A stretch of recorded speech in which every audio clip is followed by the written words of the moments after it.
This is Frederick Watts. This is Jean Watts. And this is Love in 60 Seconds. We have been married for over 20 years. And in that time, we have learned a few things that we'd like to share with you. So if you're single, newlyweds, or seasoned in marriage, we think you will enjoy the upcoming program.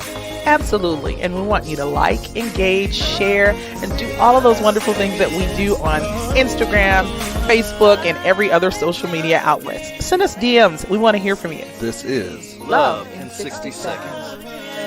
60 seconds. Love in 60. Love in 60 seconds. Hey everybody, how are you this evening? This is Frederick and Jean Watts, and this is Love in 60 Seconds. We hope that you guys are doing well. We're just waiting for everybody to come on in, and we'll enjoy chatting with you. As always, we are live on Monday nights, 9 o'clock Eastern Standard Time on Instagram and on Facebook and at Wattsup Entertainment and on YouTube at Wattsup Video. So we always appreciate hearing from you. It's good to hear from you. We missed you guys last week. We had a busy schedule, but we're back on topic. So as always, continue to like and share, please. Yes. All the stuff that we do and talk about. Somebody you think you might enjoy it, and please engage with us tonight. We like to hear from you. So we're just waiting for a few more people to come in. We hope that you guys have had a blessed week. Yes. And we're missing our producer tonight, so I'll be doing everything. But as always, please continue to hit those hearts on Instagram and on Facebook and like and share and please engage. We do appreciate your support. You got some exciting things coming up next week and the weeks coming up, some guest people to come on and some great topics. So tonight, while people are checking in, we're going to talk about topic that my wife came up that is a very good topic. You want to talk about it or give us the topic for tonight? Well, the topic for tonight, I was giving people the opportunity to come in as well. The topic for tonight and for my mint to go away is planned spontaneity fake. Is planned spontaneity fake?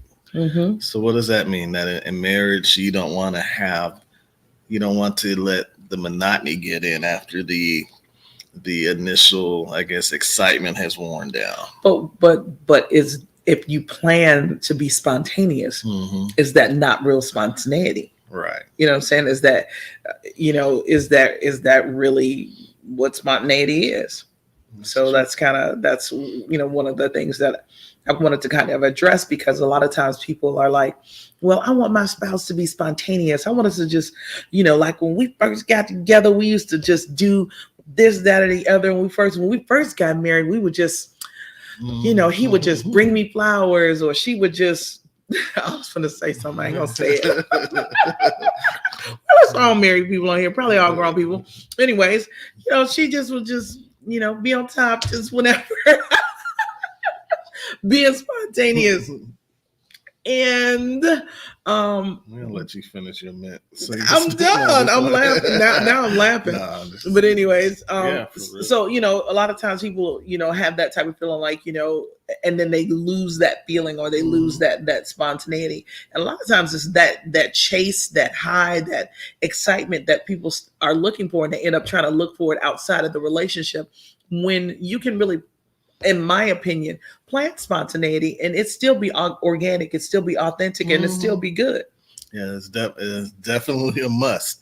I mean, if you don't have some spontaneous parts in your marriage to keep that fire going, then it's hard to really enjoy each other, because there's nothing, because of life, you got kids, you got work, you got all the things that life brings.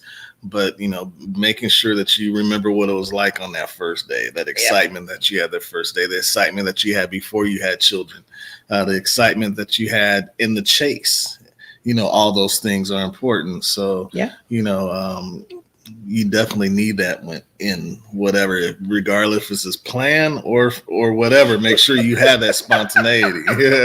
I'm laughing at my husband because he's spontaneously touching my leg under this table. That is not what we're talking about. Well, I guess it could be kind of what we're talking about, but you touch my leg. But anyways, all right. So we're gonna actually. You said, I know what you're trying to do. I know exactly what you're trying to do. But anyways, getting back to it. So. We're going to get into things and ways that you can be spontaneous. I'm going to give you some ideas, but first thing we want to talk about, why is it important to be spontaneous? We just kind of talked about a little bit of it because, sometimes people, it will make your relationship dull if you don't. And you get to those places where you got to kind of have humdrum and people, you know what, being in this day and age when you can Google anything, right? You not being spontaneous it's a cop-out. It's or not being creative. And I can say creative and spontaneous, but if you're not doing that, it's a cop-out. It is a there's no excuse for it because there's too many things that you can really look up and study and say, okay, my spouse would possibly like that. So a lot of information out there. So we're going to give you 10 suggestions or 10 ways that you should be able to be spontaneous in your marriage. And I like what you said that, there's so much, just Google, just typing in whatever, can give you an idea. And it should be part you can probably of your relationship. You can probably Google ways to be spontaneous. Yeah. I mean, seriously, and find a bunch of different ways. We're going to share some ways that we kind of studied and looked up to be spontaneous, but also just the way that we, try to keep things spontaneous. Just like, was it a couple of days ago? And it was really funny. We're like, let's go get a hotel and go visit our son, and let's just go get a hotel and let's just chill out. And he was like, I'm going to get a little golf in, and I was like, I'm going to get a little studying and some reading. And not that we could not do any of that, right? And where we are in our own home, where we are.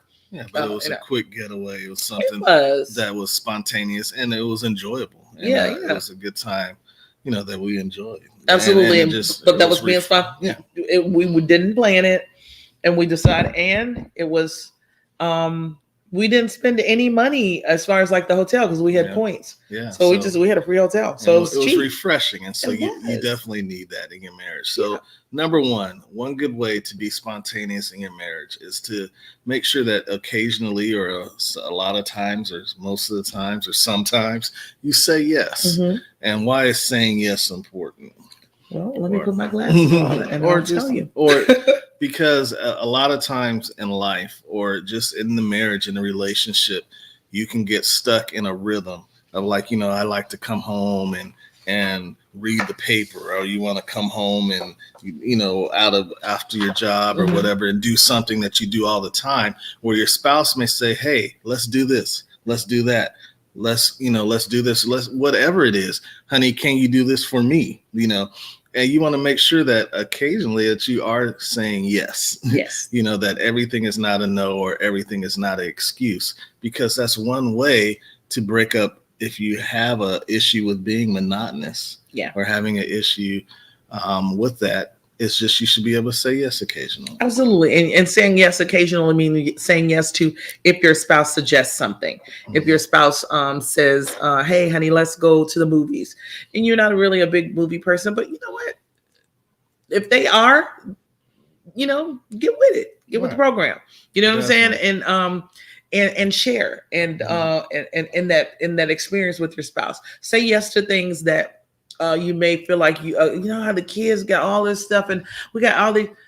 Take a break. I was just talking to one young lady not too long ago. I don't think they've ever been anywhere since they've had children. That is not good. Like without the children, that not been anywhere. You haven't been on any vacations. You haven't been on any getaways since you've had kids. That is not healthy for your marriage. There's one thing that God just really gave me. If you don't cultivate your relationship is not going to grow. But, and the other thing was, if you can't complain about your marriage if you don't pray about your marriage. That's a whole nother thing. But you can't complain about your spouse if you don't pray for your spouse. Don't complain about them. Don't say nothing about her. Don't say nothing about him if you're not praying. Right. Pray for them first, then you can complain. No, you can't complain. But still, if you're praying, then you can allow God to change what is happening within your relationship. Okay, that was a segue and a little golden nugget for you there. But saying yes to your to things that your spouse may suggest in the moment of spontaneity. Your spontaneity is not only good, the only good spontaneity. You know, their spontaneity is valid and good as well. So your ideas are not the only good ideas. Right. They also have good ideas. And then we put up there that Twinia Calloway said that she has to say yes more because she's the planner.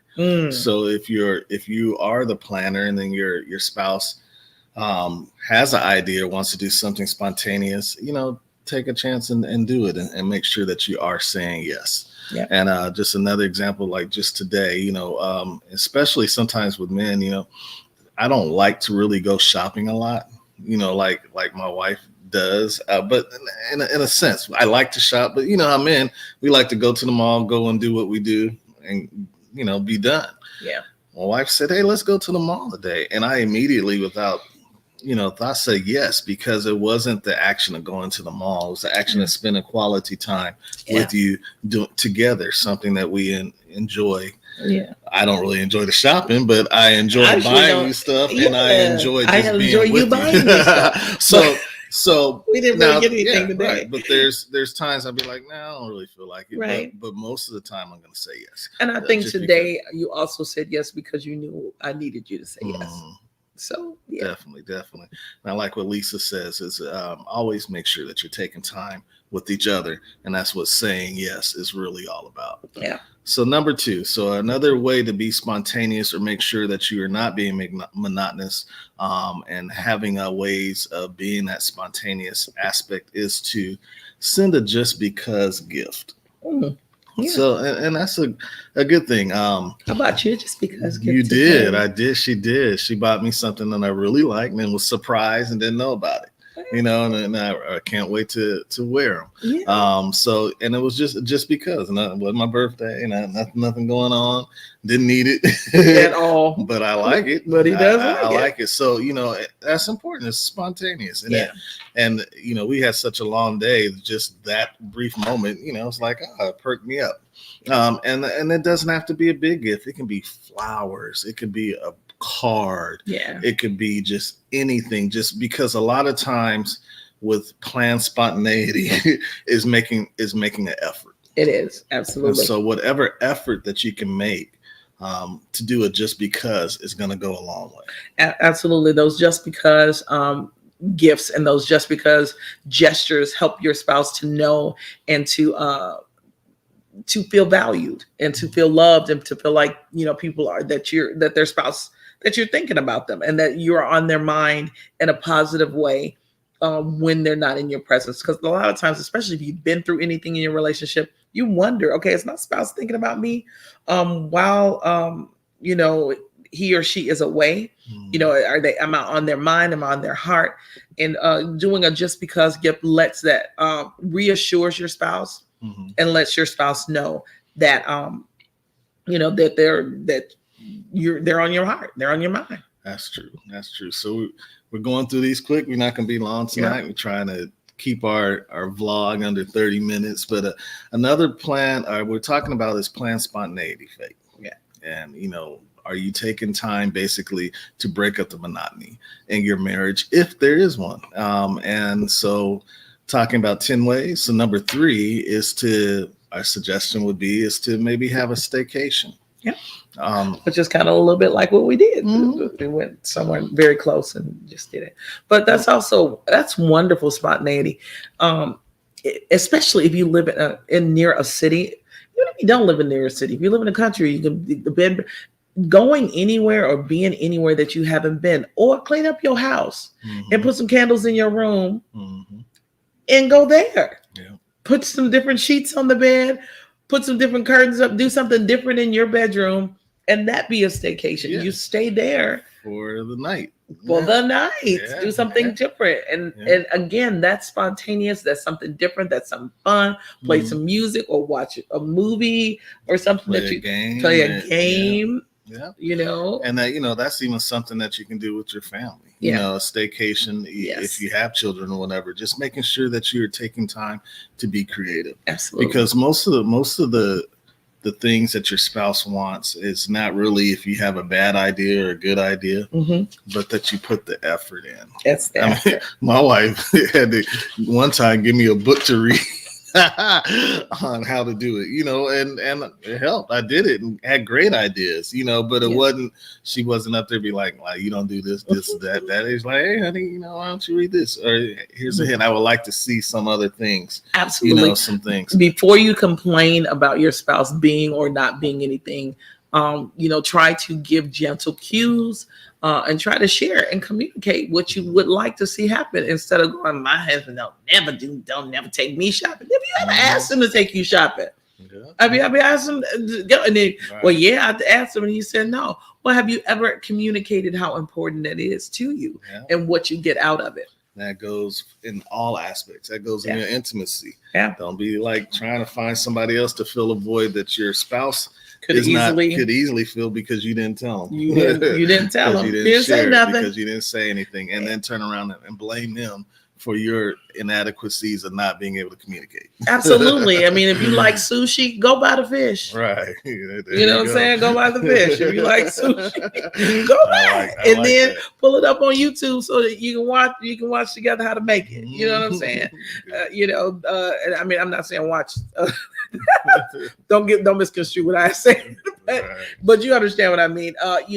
Be active in your own survival. Make sure that you know what it is that your spouse likes, and healthy things that you guys can do together to make things good. Hey, to the Porter family's blessing to you guys. So another way to be spontaneous and is to, after you book a staycation or maybe book a quick getaway. If you have a chance to get away for a day, a few hours, somewhere close, somewhere far, it doesn't matter. That's the spontaneous, especially if you like to do that together with your spouse. Yep. Traveling is always a good time, and even, while we're still doing the pandemic and stuff, you may not be able to go out of town or whatever, but down the street to a bread and breakfast or somewhere, anything just to get away.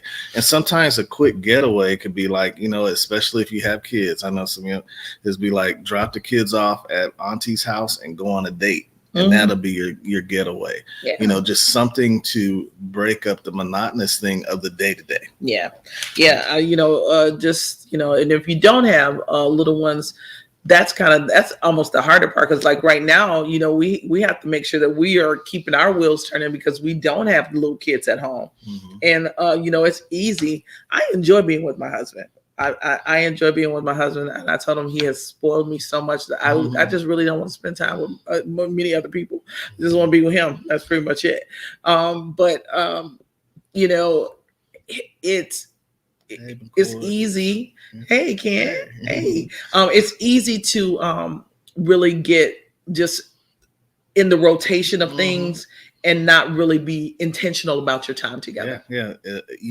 Like you said, as empty nesters, it can actually be harder. To do that because when you had just not a distraction, but when you had children or they were a distraction. The kids is a distraction. You knew that they demanded a portion of your time, but it also allowed you to make sure that you set a portion of your time for your spouse. Yeah. And if you are in those places where you don't have children in your home and then you're used to just being together, but not maybe being together. Absolutely. Because you can be together in the same space. You can be together in the same bed. You can be intimate with a person, but not connected and not together. So that you got to be intentional about that being together part. And it's, like I said, especially if you have children at home and they take up a lot of your time and a lot of your attention and a lot of your go when you're working and you got that, and then like us, I got church stuff, you got all that. You got to make sure you put that time, you carve that time out, and you let very little get in that time. That's good.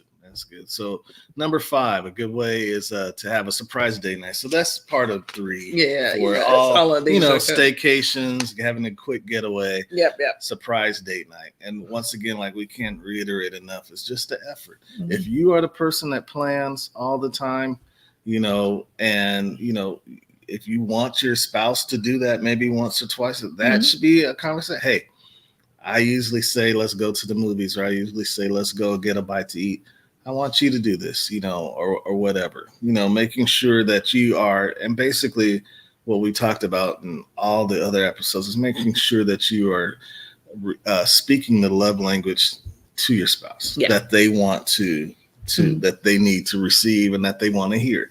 Because just because you may, like physical touch and they may like gifts, make sure that you are giving your spouse gifts if that's what they like, and making sure that you are communicating, hey, I like physical touch, or I like whatever love language it is. Number 6, and this is something that is really, really good, is to make sure you have a no cell phone hour.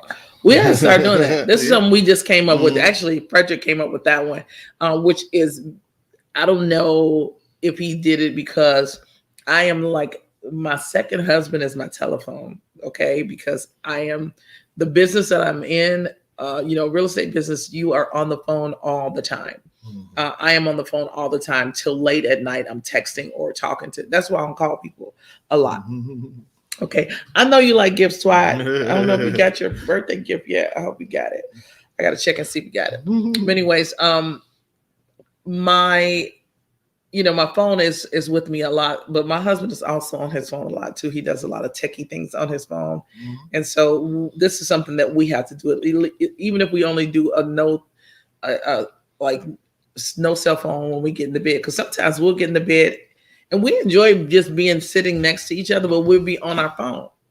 Or with the television on, we'll be on our phone and we will not really be engaging. And then we be like, hey, good night, get your kiss, go to sleep, and that's it. And we will have been on our phones. So we got to also implement that. That's something that we should implement ourselves, even if it's only starting out with 30 minutes and then we can work up to an hour.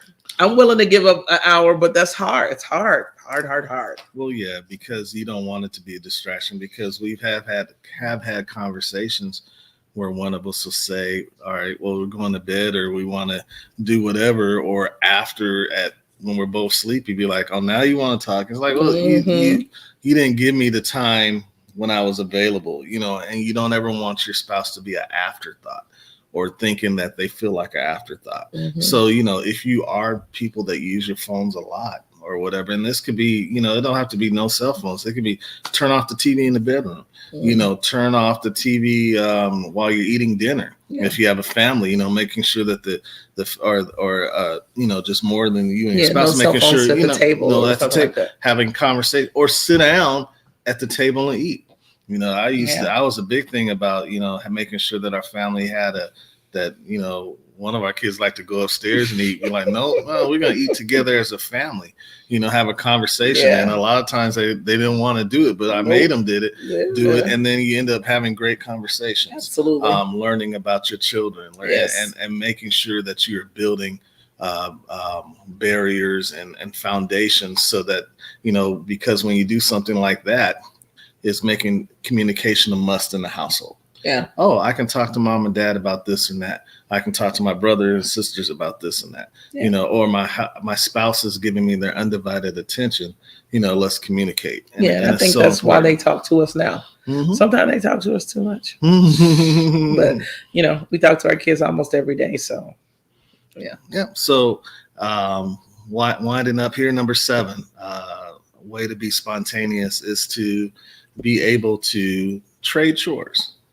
I'm not cutting the grass, so that's not going to happen. Right. The grass will be up to my waist before I cut it. Right. But some of the chores I'm willing to do. I mean, and sometimes you help me with my chores, like doing the dishes and things like that. So not that it's even chores like you have a set thing. It's just, if you do have those routines, like when I cook her, she, like I said, she does I love it when you cook. I love it when you cook. She does the majority of the cooking, but that reaction when I cook something, is appreciated. It's enjoyable. It's a love language. So, just trading chores, saying also, hey, I value that you do this every day. When you think about it, whoever cooks in your home, whoever washes dishes, if you have children, they're doing that 4 times a day, 365 days a year.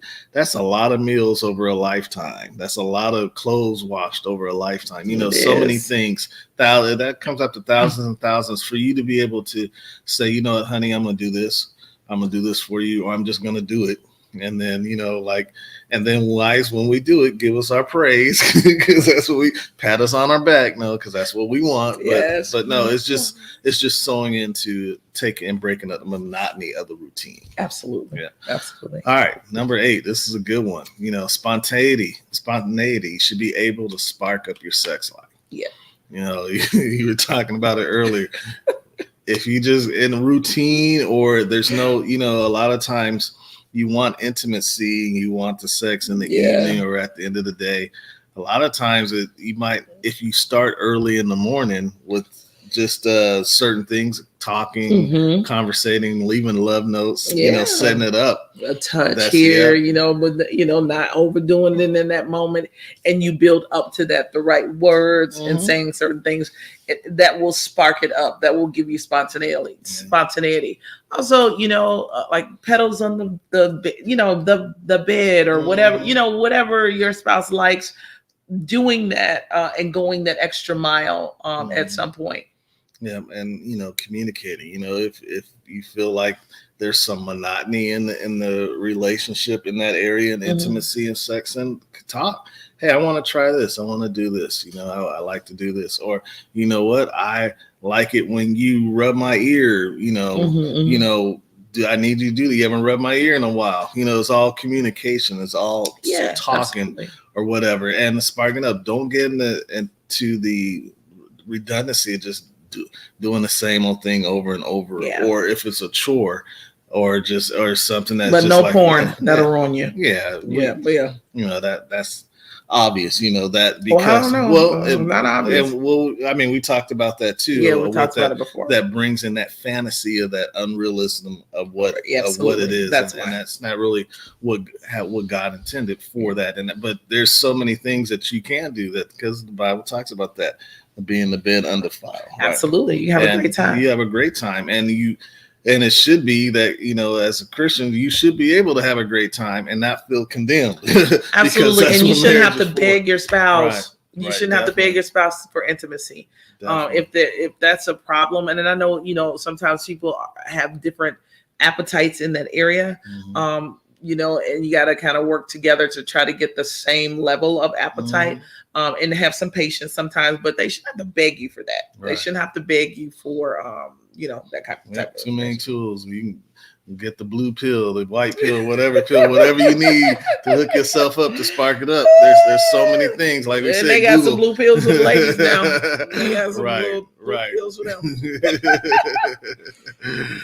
What did Carmen say? You have to be with your spouse the rest of your life. Got to keep it fun and exciting. You better. That's right. You better. Yes, I like it. yes.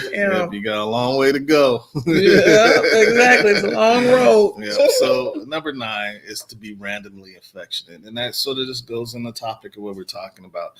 Is that you want to feel valued, you want to feel appreciated, and you want to feel desired.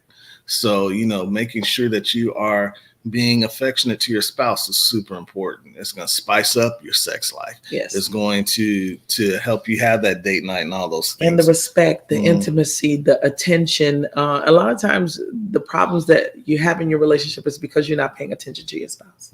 Or you got to pay attention. When you're paying attention to your spouse, they're not attention deprived. If you stroking your husband in the back of his head while you guys are watching TV, or being affectionate in a way that it may take effort, be like, okay, I'm not a touching person, I don't really like touching. If they like touching, and even if they don't like touching, in order to get closer together, you got to do some touching.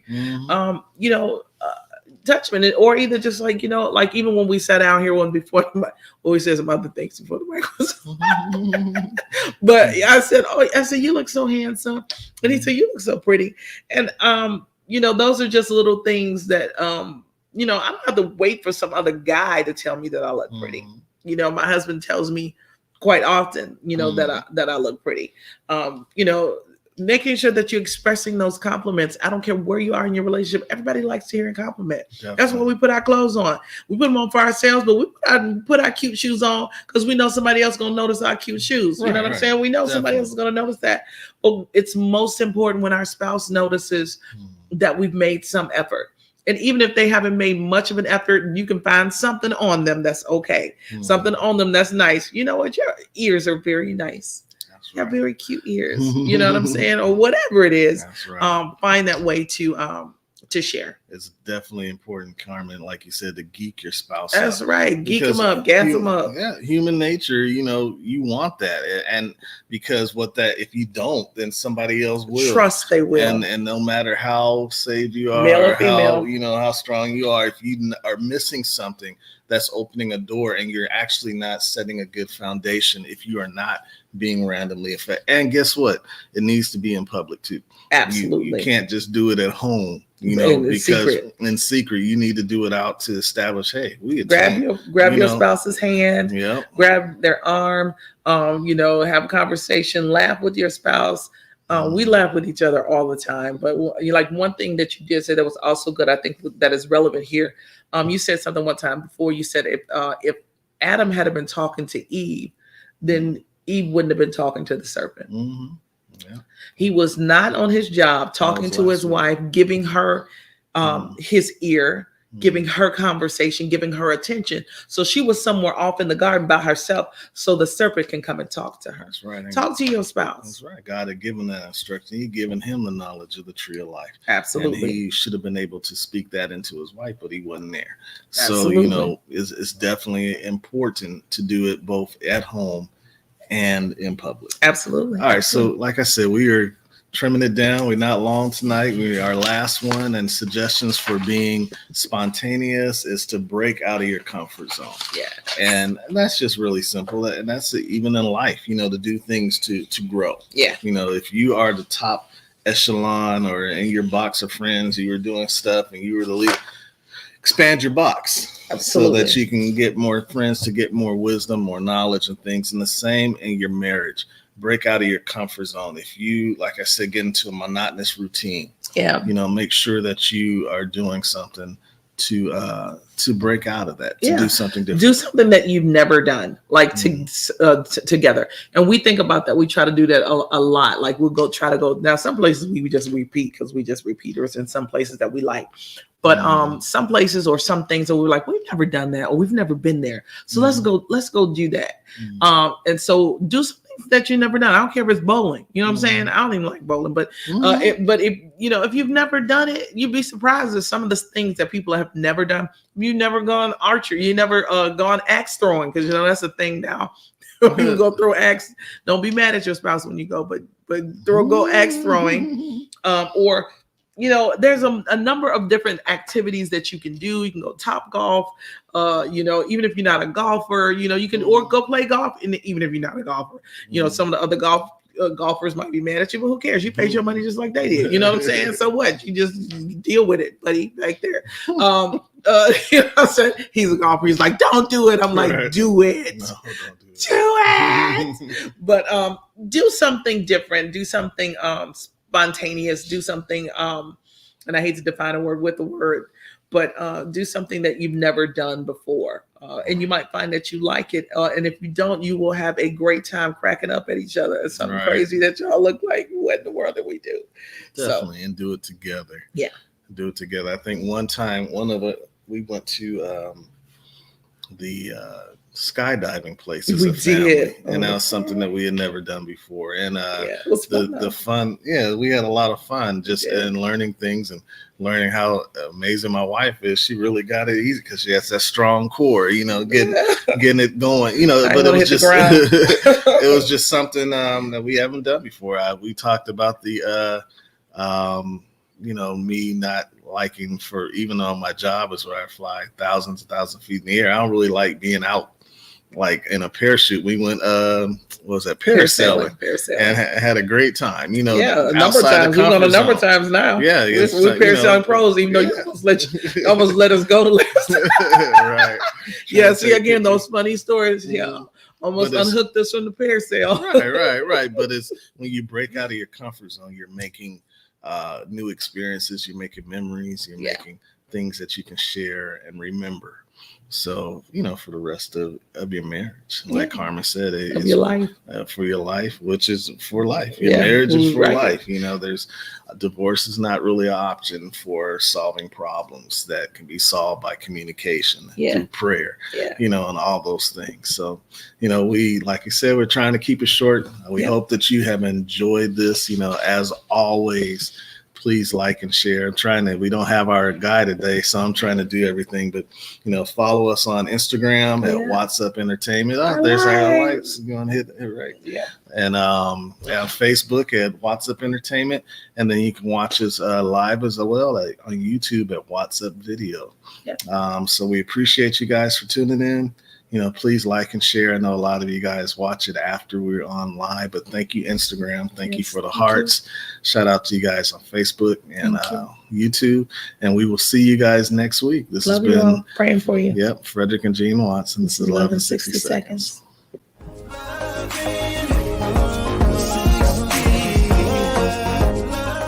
Well, guys, we have to wrap it up this evening. We really hope that you've enjoyed our conversation.